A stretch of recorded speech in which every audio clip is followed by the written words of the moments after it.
এই যে আমার বর এখন কচুর শাক কিনে নিয়ে এসছে, এই বিকালবেলায় কচুর শাক কিনে নিয়ে এসছে, নিয়ে এসে বলছে রান্না করতে ইলিশ মাছের মাথা দিয়ে এখন খাবে। তাহলে সারাদিন এত কিছু রান্না করেছি, এখন বলছে এই কচুর শাক করতে।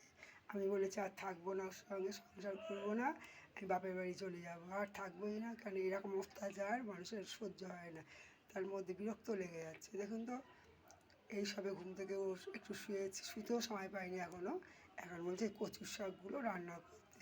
ওর বোন আসবে, ওর বোন নাকি খাবে, ভালোবাসে, ওর বোন এসে খাবে, নিয়ে যাবে, এই জন্যে এখন বলছে কচুর শাকটা রান্না করতে। ঠিক আছে, রাখলাম বন্ধুরা। আবার কি ইলিশ মাছের মাথা দিয়ে আপনাকে জানাবেন তো, আপনাদের স্বামীরা এরকম করে নাকি কেউ? যদি করে আমাকে জানাবেন। হ্যাঁ, ঠিক আছে, রাখলাম। বোনেদের নিয়ে ব্যস্ত থাকে নাকি আপনি বলবেন। আমার স্বামী খুব ব্যস্ত। ঠিক আছে, রাখলাম বন্ধুরা।